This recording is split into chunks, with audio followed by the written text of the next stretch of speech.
Paulie, what football team was this? This is a semi-pro team back in the early 50s when there was no professional football in the area, but this was a semi-pro team. The Patriots hadn't started up yet in Boston, and I played on that team just as I got out of high school in '55, and my brother Albert, I'm number 11, and my brother Albert's number 12 on the same team. But the greatest thing about it for me was that I played with Butch Songen, who was the first quarterback who ever played for the Boston Patriots at that time when they started the Boston Patriots. And he was a great ball player, and it was a great privilege for me to be playing with a man like him. And there's a picture of him here. He was a clerk of courts at the Rentham courthouse, and is not only a great athlete, but became a great man in the court systems, and was very good for Massachusetts. And he's not with us anymore, and it's a great tribute to be with him and to be able to discuss a little about his memory.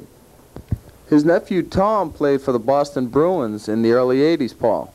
Yes, he did have a nephew, because Butch has a few brothers, and one of the brothers is, you know, the first Russian team that was ever elected by an American team way back. Butch Songen's brother Moose Songen was a nickname Moose, who played for the United States Olympic team, who beat the first Russian team back in those days. I forget the date of that win, but the Butch Songen family was a great hockey family.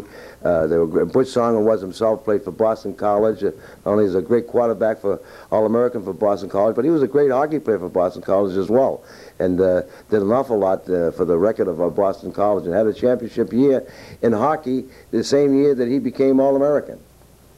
John Horrigan back with Paul Stivaletta. Paulie, there were some days of church fighting. I don't mean people exploding in the pews per se, but St. Mary's, which is steeped in lore and tradition, used to sponsor fights as well. Yes, going back to St. Mary's, not only going to church, being baptized, First Communion, and confirmated at St. Mary's. But St. Mary's, in days when I grew up, there wasn't Pop Warner League football or Pop Warner League hockey teams. St. Mary's backed all that. Semi-pro football team they had. They had the championship of drum and bugle corps backed by St. Mary's. They had the youth boxing in St. Mary's, where we went 4 or 5 times a week, and actually had fights with opponents from Lowell, Mass, and all over Boston, where the church was very affiliated with athletics and taking care of the children and giving them a place for recreation in our day. And some of the greatest coaches I think I've ever had were priests, and one of them was Monsignor Kerr, who has passed away, but he was All-American, one of the great All-Americans, football players from Boston College, and he was one of our fight instructors at St. Mary's, and we have such great memories of St. Mary's with the boxing and a program we could go to in those years in the 40s and up into the just about the early 50s. They'd done away with it, and then Pop Warner League football came in, and hockey by the town itself, and people who dedicated their time to it, and so the church sort of lost all that. But I wish it didn't, because the church was a great place for kids to go and train, not only go to worship, but to train, and you didn't have to be a Catholic to be on the boxing team. You could have been of any dimension of religion. Yeah, I was going to say, I mean, that's the fighting between parishes and that factional attitude I'd expect out of Protestants. No, it wasn't. We boxed other Catholic schools, which were big on sports, because the sport activity for kids in them days wasn't as open as it is today. There was no park leagues for kids, and there was no boxing teams for kids. The church handled most of all those sports and activities and athletics for the children and for us, and thank God for that. And my mother, now that she's passed away, always said the greatest babysitter she's had in them days didn't have babysitters, but thank God for the church that our kids could go there 4 or 5 days a week, and the priests and the nuns were our instructors, and not only our babysitters, but our coaches.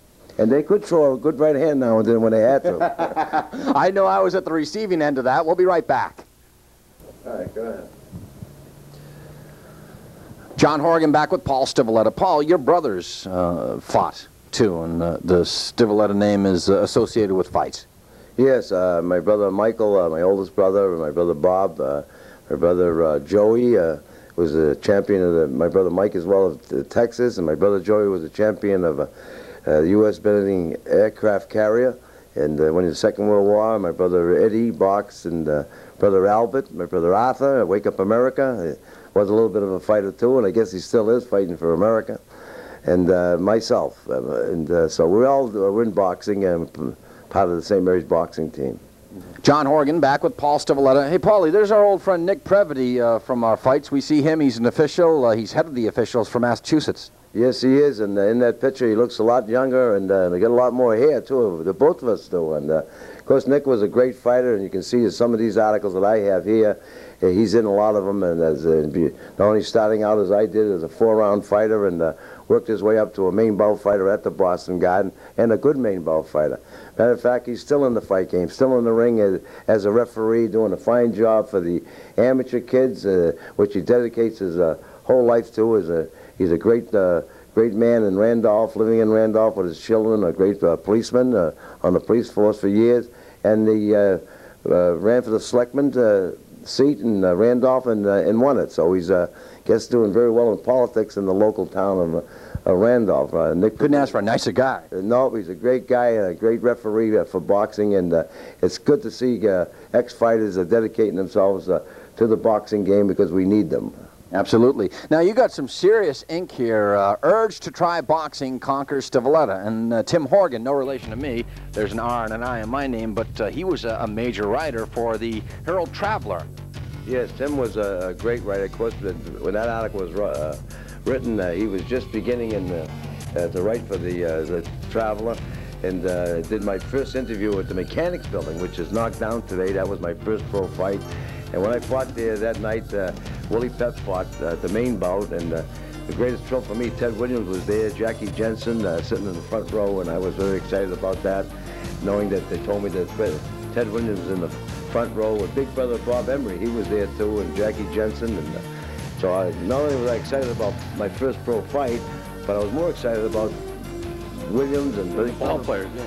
Bob Emery was there, and so I was more nervous about that than I was my opponent. But did successfully knock my opponent out that night in the Mechanics Building in the first so many seconds of the first round. It was 49 seconds of the first round, and got a pleasure after that was over to meet Ted Williams and Big Brother Bob Emery and Jackie Jensen, great ball players.